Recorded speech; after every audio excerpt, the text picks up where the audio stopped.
Pavaratti saint Joseph തീർത്ഥകേന്ദ്രത്തിലെ വിശുദ്ധ യൗസേപ്പിതാവിന്റെ തിരുനാളിനോടനുബന്ധിച്ചുള്ള ദേവാലയ ദീപാലങ്കാരത്തിന്റെ വിസ്മയ കാഴ്ചയൊരുക്കാൻ അണിയറയിൽ ഒരുക്കങ്ങൾ പുരോഗമിക്കുന്നു. 3 ലക്ഷത്തോളം LED ഫിക്സൽ ബൾബുകളാണ് ദേവാലയ ദീപാലങ്കാരത്തിനായി ഉപയോഗിക്കുന്നത്.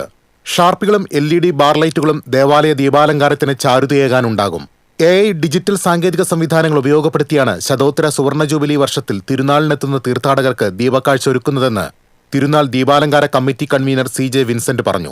യൗസേപ്പിതാവിന്റെ 150ാം തിരുനാള് ശതോത്തര ജൂബിലി ആഘോഷം വളരെ മനോഹരമായിട്ടാണ് ഈ പ്രാവശ്യം ആഘോഷിക്കുന്നത്. അതിന്റെ ഏറ്റവും വർണ്ണക്കാഴ്ച ഒരുക്കുന്നത് ദീപകാഴ്ചയാണ്. ഈ ദീപകാഴ്ചയ്ക്ക് വേണ്ടിയിട്ട് നമുക്ക് AI സംവിധാനവും അതുപോലെ തന്നെ ഡിജിറ്റൽ സംവിധാനവും ഒരുക്കിയിരിക്കുന്നു. ഇതിൽ നമ്മൾ ഏകദേശം 3 ലക്ഷത്തോളം പിക്സൽ ബൾബുകളാണ് ഒരുക്കിയിരിക്കുന്നത്.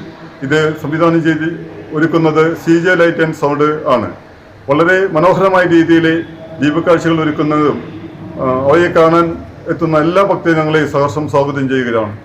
ജെൻസൺ ചുങ്കത്തിന്റെയും ജിനീഷ് ചുങ്കത്തിന്റെയും നേതൃത്വത്തിലുള്ള Pavaratty CJ light and sounds ആണ് സ്പെഷ്യൽ ഇഫക്റ്റോടുകൂടി ഇത്തവണയും ദേവാലയ ദീപാലങ്കാരം ഒരുക്കുന്നത്. 1.5 മാസത്തിലേറെ 20ഓളം തൊഴിലാളികൾ രാത്രിയും പകലും കഠിനാധ്വാനം ചെയ്താണ് വർണ്ണമനോഹരമായ ദേവാലയ ദീപാലങ്കാരത്തിന്റെ ഒരുക്കങ്ങൾ പൂർത്തിയാക്കുന്നത്. ദീപാലങ്കാര joint convener MP Shajan, treasurer Sebi Jose, Preejo Johny തുടങ്ങിയവരുടെ നേതൃത്വത്തിലുള്ള കമ്മിറ്റിയാണ് പ്രവർത്തനങ്ങൾ ഏകോപിപ്പിക്കുന്നത്. വെള്ളിയാഴ്ച രാത്രി 8-ന് പാവർട്ടി സെന്റ് തോമസ് ആശ്രമാധിപൻ ഫാദർ ജോസഫ് ആലപ്പാട്ട് ദേവാലയ ദീപാലങ്കാരത്തിന്റെ സ്വിച്ച് ഓൺ നിർവഹിക്കും. 24, 25, 26 തീയതികളിലാണ് പാവറട്ടി തിരുനാൾ. TCV news, Pavaratti.